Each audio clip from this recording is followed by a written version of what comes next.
Padre Vieira nasceu em 1608 e vai morrer em 1697, viveu quase 90 anos. Boa parte da sua história está aqui na Bahia, no Brasil, Salvador. Também viveu no Maranhão. Deixou praticamente 500 cartas, cerca de 200 sermões.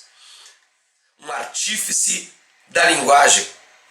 Alguém que conseguiu misturar os conceitos de cultismo e conceptismo que muita gente insiste em deixá-los absolutamente separados. As ideias se configuram através das palavras que ele usa. No Sermão do Bom Ladrão, Padre Antônio Vieira assegura que o ladrão que rouba, mas aquele que restitui, não vai para o inferno, nem leva ninguém ao inferno. Diz Padre Vieira, lá no século XVII, que o primeiro homem que Deus inventou foi um ladrão. De Adão para ladrão faltam poucas letras. E de furto para fruto não falta nenhuma. Existe a questão da ocasião que faria o ladrão, ou seria sua conduta moral, ou a ética de sua comunidade. Vale a pena reler o Sermão do Bom Ladrão, em que se parte do Novo Testamento, a história de Dimas, aquela coisa toda, para assegurar a ideia de que é possível algum tipo de arrependimento.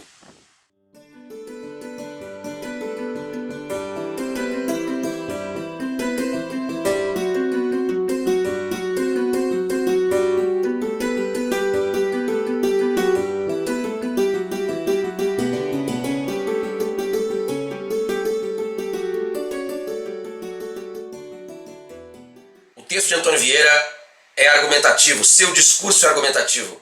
Muita gente, por conta da agudeza do seu discurso, acaba considerando sua mensagem às vezes persuasiva. Não acredito. Bastante fundamentada, tanto no Novo Testamento quanto no Velho, a palavra de Vieira procura transmitir ideias morais próprias do século XVII, principalmente nesse ponto em que a igreja fazia o papel do Estado aqui pela colônia. Logo, as ideias morais fundadas no pensamento cristão vão predominar no discurso de Padre Vieira. Antes Vieira do que padre, porque poeta da linguagem no sentido de uma busca, não por uma linguagem estética, mas que apresentasse mais de um significado e isso também pudesse convergir para um único. Veja se sou claro. Tratar da linguagem religiosa usando de metáforas, usando de antíteses, fazendo parábolas ligadas a cometas, ligadas aos peixes, ligadas à cruz, enfim. Usar de tantas simbologias pode ampliar o sentido de seu discurso. Contudo, através de seu poder de argumentação, essas variadas significações vão convergir para um sentido só, que é busca da salvação e a compreensão do amor divino, elementos ideológicos tão caros para Padre Antônio Vieira. Foi perseguido em sua época por conta da discussão que propôs a respeito da liberdade dos índios, em relação à postura dos escravos, a relação que os brancos teriam com os negros, principalmente na região do Maranhão.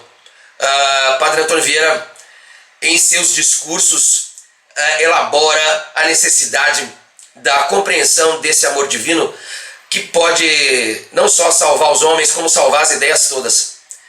Na história do Sermão do Bom Ladrão, por exemplo, Padre Antônio Vieira diz que vão ser levados ao inferno aqueles que roubam e não devolvem, aqueles que não restituem, esses irão aos infernos.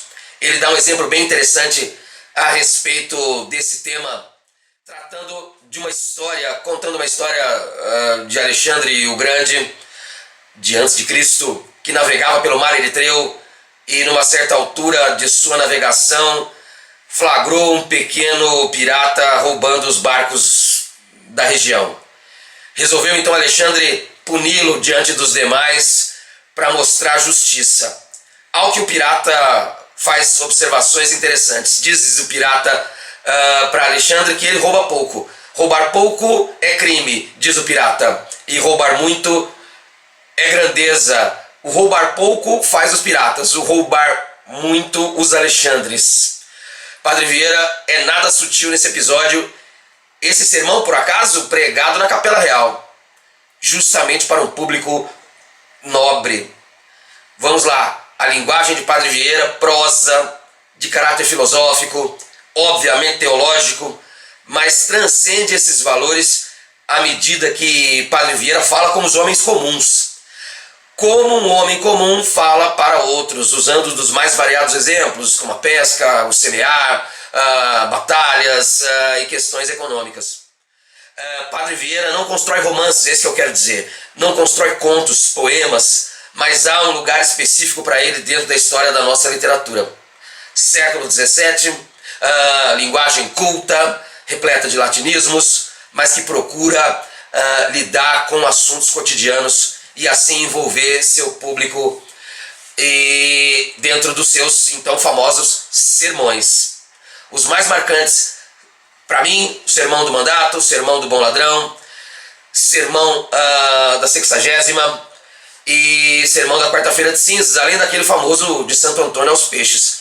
Vale a pena conhecer seus textos. Em Morte, Vida Severina e Vidas Secas, por exemplo, há ladrões famosos. De um lado, os latifundiários no livro de João Cabral, e em Graciliano Ramos, o patrão e o botequim do seu Inácio fazem o outro papel. Sermão do Nascimento de Maria. Vejam. Está esta grande máquina e variedade do universo coberta de trevas. Está o mundo todo fechado no cárcere da noite. E qual é a chave que abre as portas do dia? O sol? Não. Senão a luz. Porque ao aparecer o sol, já o mundo está patente e descoberto. No Sermão do Bom Ladrão de que tratamos, vamos observar então essa argumentação em favor da restituição daquilo que foi roubado. O que é roubar? O que se rouba quando se tira algo da posse de alguém? A história do ditado popular muito comum aos extremistas, que é bandido bom é bandido morto, a esta frase vamos somar uma necessidade óbvia de estudo, de ética, moral, humanidade. Obviamente, fazer algum tipo de pregação pela morte é idiota. Não se deve pregar a pena de morte em nenhuma circunstância. Nesse sentido da busca de justiça. Não se faz justiça através da morte. Se se trata de uma eutanásia, de uma interrupção de gravidez, ou enfim, de um acidente, vamos falar sobre fim daquilo que se chamava vida num outro sentido. Quando se trata de buscar justiça, não se faz com a morte, pois justamente o que se quer é que não se mate por vingança, por ódio, por roubo. Logo, necessariamente, quando se fala em combater o crime com a justiça das mãos, com a justiça da bala, isso é idiota. Buscar fazer justiça com a morte das pessoas não é combater o crime, é combater pessoas. Ninguém combate o tráfico matando o traficante. É uma busca de vingança. Não se combate o crime matando criminosos, pois trata-se então de uma política contra pessoas e não contra um sistema inoperante social. Mas voltando a Padre Vieira, no Sermão do Bom Ladrão, ele reafirma a ideia de que quem vai ao inferno não são só aqueles que roubam e não devolvem, mas aqueles que encomendam os exércitos para roubar os povos e as comunidades. Esse é o Padre Vieira.